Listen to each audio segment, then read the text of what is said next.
सबसे पहले तो आप ये वीडियो देखें। इधर देखें। आला हज़रत साहब रहमतुल्लाह अलैह को आम शख्सियत नहीं थे, आप मादरजात वली थे। उलमा ने इस पर ताकीद और दलाइल दिए हैं। अगर आप तवज्जो फरमाएं तो मैं आपको बात समझा सकता हूँ। अगर आप तवज्जो फरमाएं तो सिर्फ नहीं।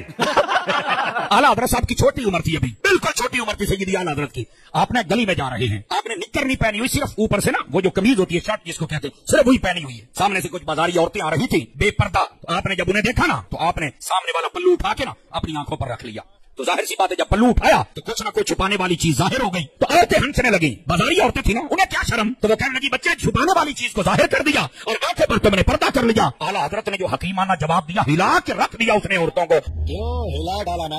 उसने कहा मैंने अपने घर से सुना है, पहले आंखें गंदा मंजर देखती हैं, फिर ख्याल जेब में आता है, फिर वो लालच दिल में जाता है, फिर दिल बहकता है, फिर बंदे का नफ्स गुनाहों पे आमादा होता है। मैं तुम्हारे जैसा गंदा मंजर देखूंगा नहीं, मेरे दिल में ख्याल आएगा नहीं, मेरा दिल बचेगा नहीं। अब आपको बात समझ आ रही है, कोई नहीं आ रही आप हजरात को? ये है आला हजरत। दोस्तों, आला हजरत की आपने बात सुनी। सबसे पहले एक जो गैर अखलाकी हरकत की गई, वो सबसे पहले ये थी कि उन्होंने नीचे क्यों नहीं कुछ पहना। अगर इतने ही वो ज्यादा परहेजगार वो थे बचपन में से ही, तो सबसे पहले उनको घर से ही वो पहन के जानी चाहिए थी कच्छी। और अगर वो नहीं पहनी तो हुआ क्या कि जब हजारों औरतें सामने आई, देखने से पहले ही आला हजरत ने उनकी तरफ यूं किया, यानी कि उनकी तरफ आंखें तो ढांप ली, लेकिन उनकी आंखों में वो का तस्वर डाल दिया। अब देखें जी, नीचे से नजर आ रहा है, तो आला हजरत क्या करते, अगर वो आ गई थी सामने से तो आंखें बंद कर लेते यूं, ताकि वो गुजर जाती और आप आंखें खोल लेते। दूसरी बात, मेरा मशवरा उनको ये था, ये काम नहीं कर सकते थे तो क्या करते कि अगर सामने से बाजारी औरतें नजर आई तो क्या करते, यूं पीठ घुमा लेते। तो देखिए मैं कुछ भी नहीं देख सकता, अब मुझे नहीं पता पीछे क्या हो रहा है क्या नहीं हो रहा। तो वो जब बाजारू औरतें निकल जाती तो मैं यूं सीधा हो जाता। सिंपल सी बात थी। उनको तो आपने गुनाहगार कर दिया ना यूं दिखाकर, तो आपको दिखाने की क्या जरूरत थी। अब जो उनको गुनाह होगा वो भी आला हजरत के सर जाएगा। तो ऐसी खच्चे मारने से पहले कुछ टेक्निकल पॉइंट से तो सोच लिया करो। बात तो सही है।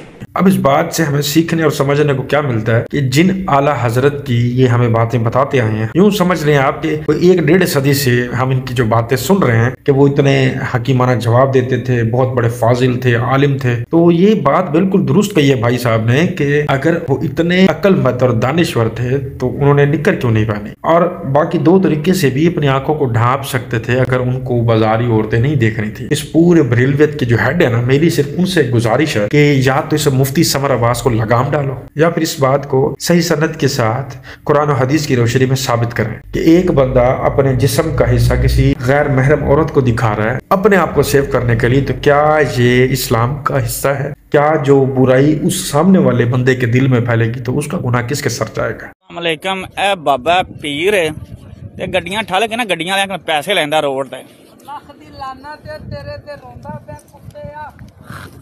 हाँ जी, पैसे ले रहे हो गड्डियां ठल के बाबा जी? नहीं पैसे ले रहे हो? नहीं ये तो बात है ना। नहीं तू पैसे मांग रहे हैं तो गड्डियां ठल के।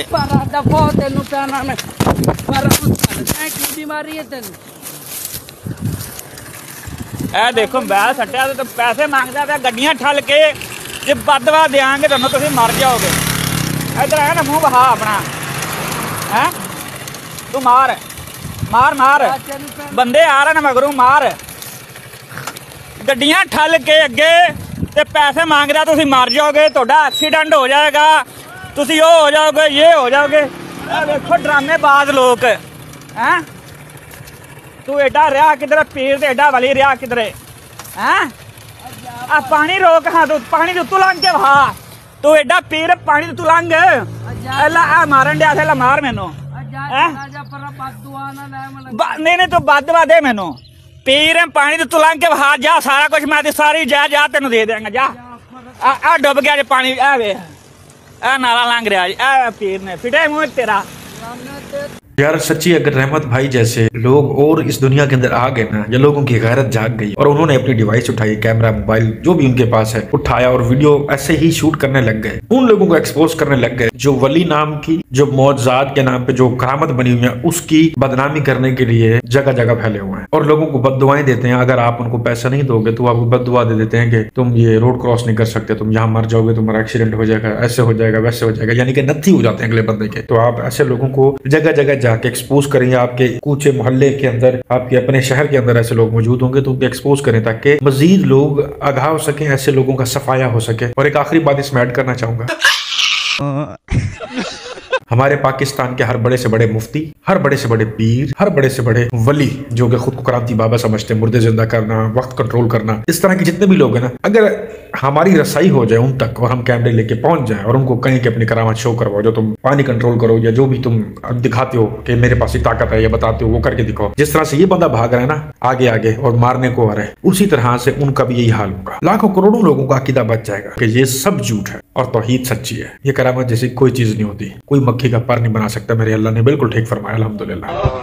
पढ़ो मेरे बेटे, संगीत कुरैशी पढ़ो, ला इलाहा इल्लल्लाह मुहम्मदुर रसूलुल्लाह, पढ़ो याद करो, ला इलाहा ਲਓ ਜੀ, ਇਹ ਨੇ ਅਲਾਮਾ ਡਾਕਟਰ ਤਾਹਿरुल ਕਾਦਰੀ ਸਾਹਿਬ। ਇਹ ਆਪਣੇ ਇੱਕ ਸ਼ਾਗਿਰਦ ਨੂੰ ਕਬਰ ਦੇ ਵਿੱਚ ਦਫਨ ਕਰਨ ਤੋਂ ਬਾਅਦ ਉਹਨੂੰ ਕਲਮਾ ਪੜ੍ਹਾ ਰਹੇ ਨੇ ਤੇ ਕਬਰ ਦੇ ਸਵਾਲ ਯਾਦ ਕਰਵਾ ਰਹੇ ਨੇ। ਸਾਡਾ ਸਵਾਲ ਹੈ ਇਹਨਾਂ ਨੂੰ ਮੰਨਣ ਵਾਲਿਆਂ ਨੂੰ ਕਿ ਕਿਆ ਇਹ ਤਰੀਕਾ ਨਬੀ ਕਰੀਮ ਸੱਲੱਲਾਹੁ ਅਲੈਹਿ ਵਸੱਲਮ ਤੋਂ ਸਾਬਤ ਹੈ? ਅਗਰ ਜੇ ਸਾਬਤ ਹੈ ਤੇ ਕਮੈਂਟ ਦੇ ਅੰਦਰ ਆ ਕੇ ਸਾਨੂੰ ਦੱਸੋ। ਨਬੀ ਕਰੀਮ ਸੱਲੱਲਾਹੁ ਅਲੈਹਿ ਵਸੱਲਮ ਨੇ ਆਪਣੇ ਚਚਾ ਅਬੂ ਤਾਲਿਬ ਨੂੰ ਕਲਮੇ ਦੀ ਤਲਕੀਦ ਕੀਤੀ, ਲੇਕਿਨ ਉਹਨਾਂ ਦੇ ਚਚਾ ਨੇ ਕਲਮਾ ਨਹੀਂ ਪੜਿਆ। ਲੇਕਿਨ ਨਬੀ ਕਰੀਮ ਸੱਲੱਲਾਹੁ ਅਲੈਹਿ ਵਸੱਲਮ ਨੇ ਉਹਨਾਂ ਨੂੰ ਦਫਨ ਕਰਨ ਤੋਂ ਬਾਅਦ ਉਹਨਾਂ ਦੀ ਕਬਰ ਤੇ ਜਾ ਕੇ ਇਹ ਕੰਮ ਨਹੀਂ ਕੀਤਾ ਜੋ ਇਹ ਤਾਹਿरुल ਕਾਦਰੀ ਸਾਹਿਬ ਕਰਦੇ ਨੇ ਪਏ।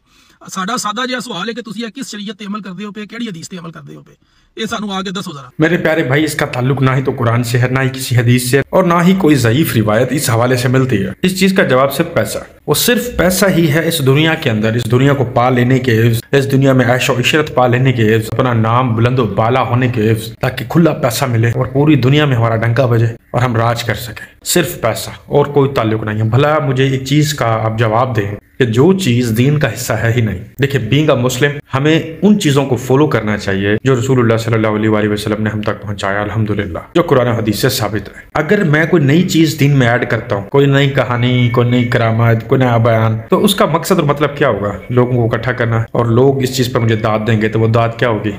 पैसा। मेरा नाम होगा, लोग मुझे बुकिंग पे बुलाया करेंगे। तो इस चीज से दीन को कोई फायदा हुआ? इससे फायदा सिर्फ किसको होगा? जो कहानियां सुना रहा है, जो दीन में नई नई खुराफात को पैदा कर रहा है। तो इस तरह के बद अकीदों को अल्लाह हिदायत दे।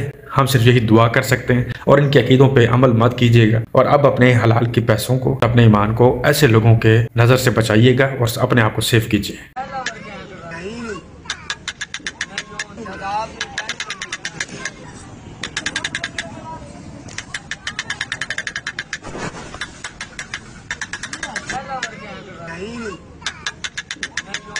चालनी कुबरी बरकशंदा जी, लक्ष्मी जी बस। जन्नती गेट है जो फज्र में खुलता है, चांद की 17 तारीख। ये सरकार मदर पाक के कुल के टाइम में खुलता है। ताला खोल दिया था, गेट छोड़ दिया था, कुंडी लगा दी, खोल दी जाती है, गेट ऐसे रहता है। गेट अपने आप खुलेगा 1 घंटे के लिए।